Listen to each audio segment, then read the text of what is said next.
नमस्कार दोस्तों, ऐसा लग रहा है कि पावर स्टार पवन सिंह दूसरे से नहीं बल्कि अपने धर्मपत्नी से ही हार जाएंगे। जी हाँ दोस्तों, जो पावर स्टार पवन सिंह किसी से हार नहीं मानते, किसी के सामने झुकते नहीं, अब ऐसा माहौल बन रहा है कि उनकी धर्मपत्नी उनके ऊपर भारी पड़ रही हैं। जी हाँ दोस्तों, इस वीडियो को ध्यान से देखिए, समझने की कोशिश करिए। ये जरा पोस्ट आपके सामने मैं पेश कर रहा हूँ। यह पोस्ट और किसी का नहीं बल्कि पावर स्टार पवन सिंह की धर्मपत्नी ज्योति सिंह का है। ज्योति सिंह जी ने अपने ऑफिशियल इंस्टाग्राम अकाउंट में यह स्टोरी लगाई है और इसमें लिखा है, नहीं जाना मुझे किसी गैर मर्द के पास, तुम दूसरी शादी करके मुझे अपने साथ रख लो।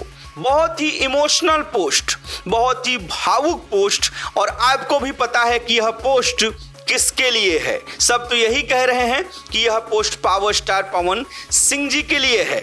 अब मामला ये है कि विधानसभा चुनाव बिहार का बहुत ही करीब आ रहा है और जिस तरीके से कभी महाकुंभ में पवन सिंह की तस्वीर लेकर डुबकी लगाना और आज यह पोस्ट, और जब पवन सिंह जी ने महाकुंभ की डुबकी में रिएक्ट किया था इंस्टाग्राम में पोस्ट करके, तो उसका जवाब भी आके देना मीडिया में, तो इस तरीके से माहौल ऐसा बन रहा है कि ज्योति सिंह जी ने ठान लिया है कि अब कुछ भी हो जाए मैं चुप बैठने वाली नहीं हूं।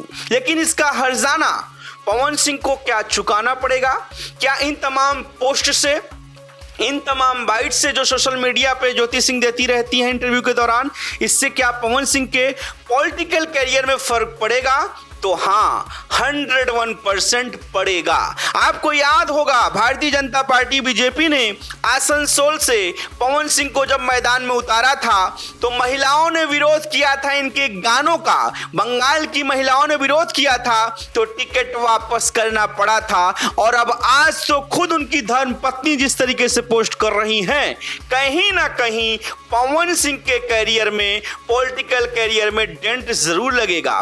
बिहार की महिलाओं की सिंपैथी क्या आपको लगता है कि ज्योति सिंह के साथ चली जाएगी? और अभी तो खाली ये पोस्ट है, क्या विधानसभा चुनाव के दौरान ज्योति सिंह खुल के बोलेंगी, नाम लेके बोलेंगी? और कुछ लोग तो कह रहे हैं कि ये जो पोस्ट ज्योति सिंह का है ये एक पॉलिटिकल स्टंट है। लेकिन बहुत से लोग ऐसा भी कह रहे हैं कि क्या बेचारी औरत जो घुट घुट के जी रही है, इंसाफ की भीख मांग रही है, क्या वो एक पोस्ट भी नहीं कर सकती? वो तो ये भी कह रही है कि शादी कर लो तुम, मैं किसी मर्द के पास नहीं जाऊंगी लेकिन मुझे अपने पास रख लो। इस तरीके के पोस्ट से आपको क्या लगता है कि आने वाले आगामी बिहार के विधानसभा चुनाव के दौरान जब पवन सिंह चुनावी मैदान में उतरेंगे तो क्या ये सब उनके ऊपर भारी पड़ेगा या नहीं पड़ेगा? क्योंकि ऐसा कयास लगाया जा रहा है कि पवन सिंह की बीजेपी में वापसी अब हो सकती है। लेकिन अगर यही मामला चलता रहा और ज्योति सिंह का लगातार पोस्ट ऐसे ही आता रहा, तो जब आसनसोल में महिलाओं ने विरोध किया पवन सिंह का गाने को लेके तो टिकट वापस हुई, और जब घर की खुद की पत्नी विरोध करेंगी तो क्या भारतीय जनता पार्टी पवन सिंह को टिकट देगी? मुझे तो नहीं लगता कि टिकट देगी, क्योंकि मोदी जी खुद महिलाओं का इतना सम्मान करते हैं।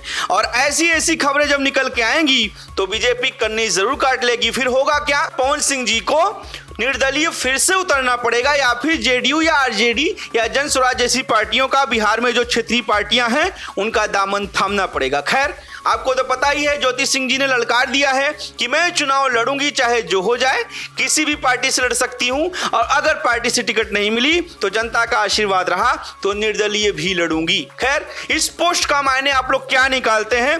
अपनी राय हमें कमेंट सेक्शन में कमेंट करके जरूर बताएं। क्या ज्योति सिंह का यह पोस्ट पवन सिंह के पॉलिटिकल कैरियर में भारी पड़ेगा या फिर नहीं?